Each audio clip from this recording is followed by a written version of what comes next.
안녕하세요. 절대값TV의 명품 PD 한 PD입니다. 오늘은 대통령까지 나서서 걱정을 하고 있는 대책들이 나오고 있는 깡통 전세에 대해서 이야기해 보겠습니다. 깡통 전세는 우리 서민들이 피해를 보기 때문에 반드시 깡통 전세에 대한 그 현실, 그 다음에 어떤 대처 방안을 여러분들이 잘 알고 계셔야 돼요. 특히 젊은 신혼부부들이 많이 당하거든요. 사회 경험이 많은 40대 50대는 이미 경험했기 때문에 깡통 전세에 당하지 않는데, 사회 첫 발을 내는 그 신혼부부들이 사회 물정을 모르니까, 세상 물정을 모르니까 당하는 경우가 많아요. 자, 그런 점에서 한번 반드시 숙지를 하고 가야 돼요. 아니면 젊었을 때 이런 경우가 당하면은 데미지가 매우 크다. 그런 점에서 반드시 그 깡통 전세는 뭐고, 그리고 언제 당하고 그 피하는 방법, 자, 이 프로그램을 통해서 숙지를 하시기 바랍니다. 자, 전국 아파트의 25%가 깡통 전세이다. 그러면 10명 중에 2.5명, 100명 중에 25명이 깡통 전세에서 살고 있다는 거예요. 이거 얼마나 심각한 문제예요. 자, 벌써 올해 상반기 깡통 전세 때문에 떼먹은 그 전세금이 3,407억이다라는 거예요.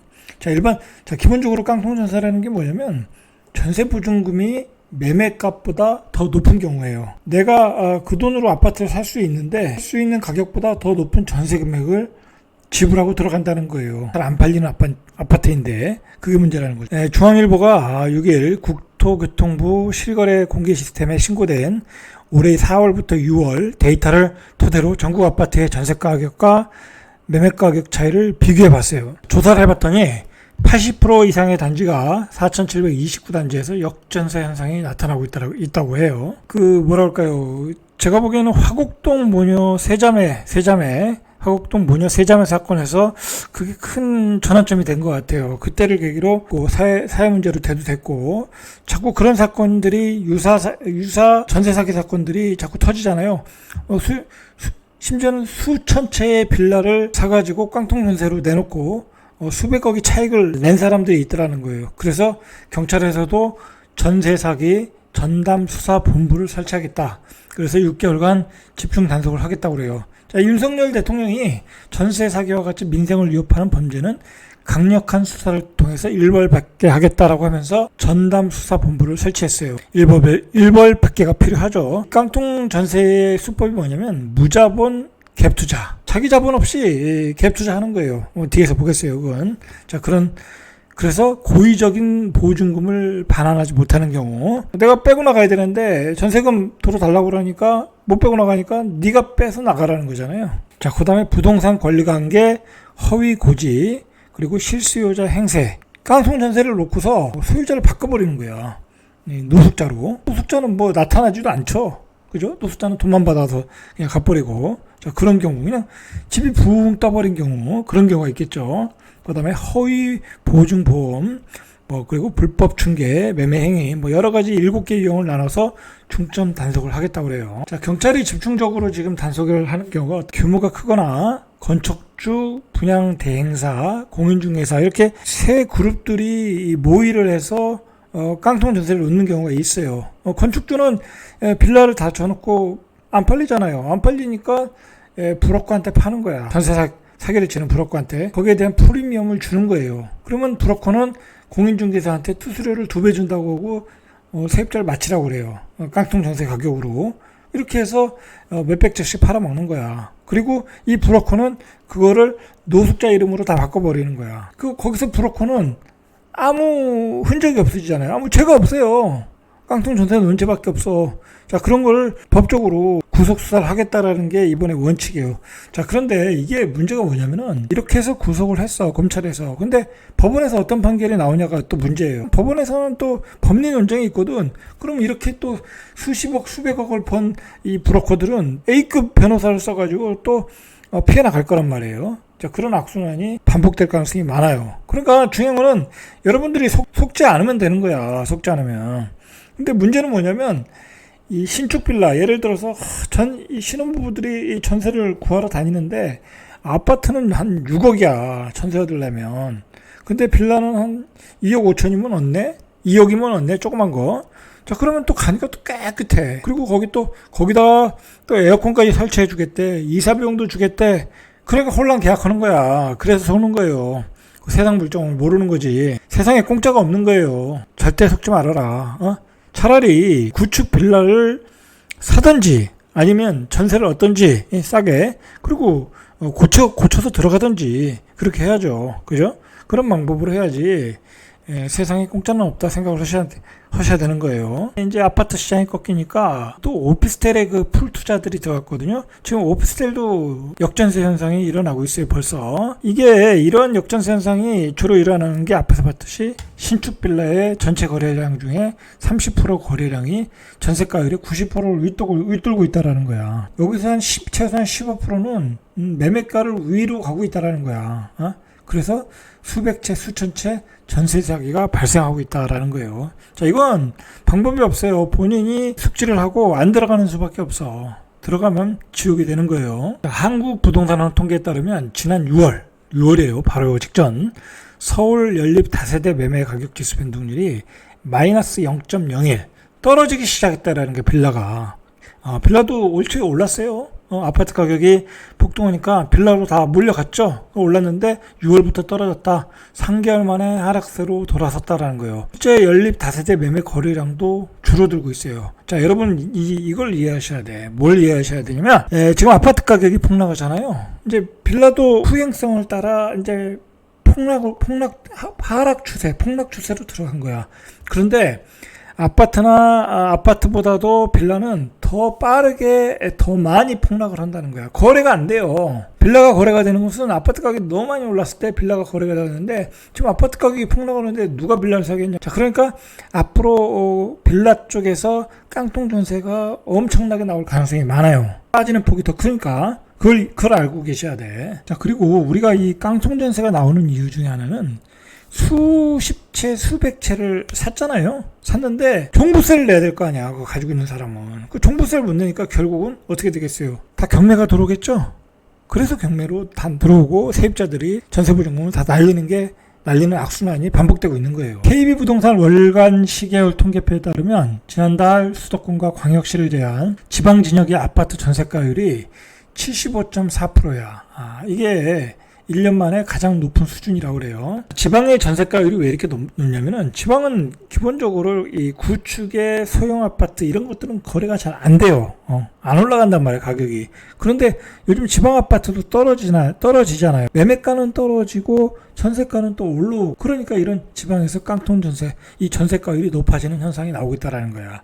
자, 집중적으로 높은 지역이 어디냐면 충남의 경우 78.9%, 전국에서 가장 높은 수준이라는 거예요. 그 다음에 경북 78.6%, 충북 77%. 자, 그럼 충북이 크단 말이에요. 서울 수도권에서 가깝잖아요. 여기는 공장들이 많고 그런 사람들이 전세 수요가 많은 거예요. 자, 광양, 포항, 청주, 당진 이런 지역들의 전세가율이 가파르게 오르고 있다. 매매가 안 되니까, 매매 가격이 떨어지니까 전세가율이 올라가. 집값 하락의 시기에서 반드시 나타나는 현상이에요, 이게. 전국에서 아파트 전세가율이 80%를 넘는 지역이 18곳이래요. 아까는 75% 이상이고 80%가 넘는 지역. 전남, 광양, 포항, 북구. 자, 이런 지역이 어디 공단 지역이잖아요. 전국에서 가장 높은 지역. 청주 서원구 84.3%, 경기 여주 84.2%. 이거 다 공단 지역이잖아요. 충남 당진 여기도 제철 회사 많잖아요. 공단 지역이잖아요. 충남 당진 83.4%, 전남 목포 83%, 충남 서산 82%. 자, 80%를 훌쩍 넘고 있다. 자, 이런 이유 중에 하나가 또 이렇게 많은 갭 투자들이 생겼어요. 이번 상승장에서 많은 갭 투자들이 들어갔다.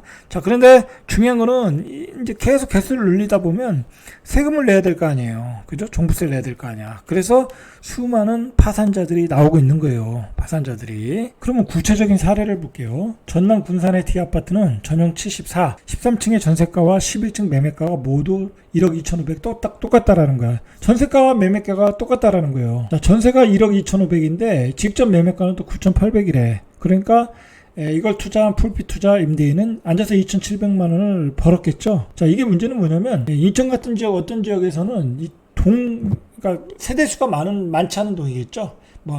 나홀로 아파트 같은 경우 뭐 120세대 뭐 그 정도 200세대 정도 그런 데는 그냥 아예 동전세를 세력들이 다 사들이는 거야.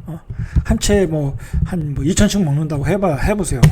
사가지고 이렇게 풀핏 투자를 하는 거야. 근데 그 사람이 버는 게 아니라니까 결국은 종부세를 내야 된다니까. 자, 결국은 파산하게 되는 거예요. 자, 또 사례를 보시죠. 전남 광양시 중동의 A아파트 17평 이달 4일에 7,300만 원의 전세 계약을 맺었다. 그런데 6월 28일에 거래된 매매가는 5,350만 원이다. 그러니까 이 사람이 5,350만 원에 사가지고 7,300만 원 전세를 놓은 거야. 그러니까 전세값이 1,950만 원 비싸다라는 거죠. 풀피 투자한 사례가 이런 사례들이 많이 늘어나고 있다라는 거예요. 자, 결국은 이런 것들이 악순환이에요. 지방 저가 아파트, 서울 수도권 다세대 빌라, 오피스텔 이런 풀피 투자로 많이 이제 전세 이제 깡통 전세가 나오고 있는데 결국은 그 지역에서 공급 물량이 넘치거나 그리고 그 아파트가 적잖아요. 신혼부부를 살다가 불편하거든 살다가. 그러니까 이사를 간다는 거야. 그러면 그때 빼줘야 되는데 못 빼주잖아요. 자, 결국은 전세 보증금을 못 빼줘서 파산이 온다는 거지. 파산. 그리고 경매로 들어가서. 근데 문제는 뭐냐면 이렇게 풀핏 투자한 사람들이 거기다 또 대출을 받는 경우도 또 있어요. 그러니까 이게 문제가 된대. 그래서 전세보증금 다 날리고 나오는 경우가 허다하다 지금. 그러면 이걸 피할 수 있는 방법은 어떤 방법이겠냐. 일단 전세가율이 80% 넘으면 들어가시면 안 돼. 들어가지 말고 이런 경우는 뭐 당연히 월세나 반전세로 살아라. 그리고 이런 공단 지역에 사시는 분들이 뭐 그 지역의 아파트를 떡다리 아파트를 살 일이 없잖아요. 신축을 분양받으려고 하니까 잠시 사는 거잖아요. 그러니까 잠시 사는 건데 굳이 전세로 살지 말고 어차피 그것도 전세 대출 받아 사는 거잖아요. 그러니까 전세나 반전세로 사는 것이 안전하다. 자, 그리고 중요한 거는 어떤 아파트들이 그런 깡통 전세 아파트인가를 아는 것이 중요한 거죠. 자, 오늘의 키포인트죠. 그게 아실이라는 사이트인데 자, 이게 굉장히 좋은 사이트예요. 여기 좋은 사이트인데 여기를 보시면은 아실에 보시면은 갭 투자 증가 지역이 있어요. 이걸 누르시면 돼. 갭 투자 증가 지역을 보면 이렇게 쫙 떠요. 1위부터 9위까지. 자, 어디가 갭 투자가 많이 일어나나 보시면은 자, 뭐 아까 봤듯이 경기도 평택시, 경남 김해시, 강원도 원주시, 경북 포항, 전북 군산, 충남 이거 다 구미, 예? 천안 서북구, 양산 이거 다 공업도시잖아요. 공업도시에서 저가 아파트에서 일어나고 있는 거예요. 그러면 여기서 예를 들어 이 갭 투자 현황을 누르시면 돼. 자, 그러면 이렇게 단지가 다 나타나잖아요. 그죠? 1위부터 10위. 자, 여기서 보시고 내가 계약할 아파트가 이 중에 있나 확인하시란 말이야. 매매가를 확인해 보시란 말이에요. 들어와서 여기 매매가도 확인할 수 있거든요. 그래서 여기서 매매가를 확인해 보시라는 거예요. 자, 여기 보시면은 자, 1위가 예를 들어서 평택 같은 경우에 매매가가 3,800인데 전세가 7천만 원이야. 그 사람이 전세 7천만 원에 사는 사람이 이 매매가를 모르니까 샀겠죠. 이거 알면 어떻게 사겠어요.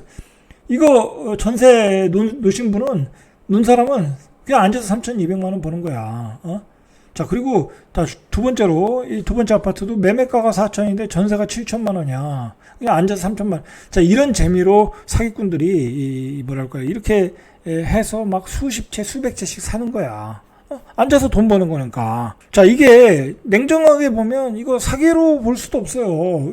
이 법리적으로 사기로 어떻게 구속할 수가 없는 거야. 그렇잖아요. 이 사람이 싸게 사서 비싸게 전세를 놨는데 그건 뭐 사기라고 어떤 법률적인 사기라고 볼 수는 없잖아요. 도덕적인 사기라고 할 수는 있지만. 그러니까 여러분들이 이런 사이트에 들어와서 확인을 해 보시라는 거예요. 자, 또 보시죠. 예를 들어서 김해시도 보시죠. 김해시도 보시면 자, 매매가가 1억 5,400인데 전세가가 1억 6,500이야. 자, 평택보다는 덜어죠. 자, 이런 식으로 아파트들이 쭉 있으니까 확인을 해보시라는 거예요. 자, 그 다음에 예를 들어서 아산 한번 보죠.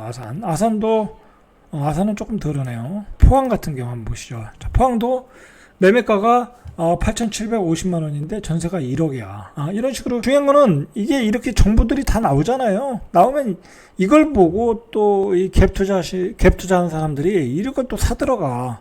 그리고 시장에 너무 많은 갭 투자들이 많아졌기 때문에 이런 데에 투자가 지금 많이 이루어지고 있거든요. 오죽하면 지금 뭐 강의장에서 무피 투자를 넘어서 풀피 투자라는 거죠. 이런 게 풀피 투자야. 그렇게 해서 여러분들이 전세 들어간 다음에 빠져나오기 어려운 상황으로 들어가게 되는 거예요. 그걸 또 전문적으로 투자하는 사람들이 있으니까. 그리고 여러분들이 그런 사람들의 속지 않으려면 결국 이렇게 공부하는 수밖에 없어요. 공부하는 수밖에. 자, 이렇게 공부하는 사람은 속지 않겠지만 그래도 속는 사람들이 많겠죠. 이제 그게 문제예요.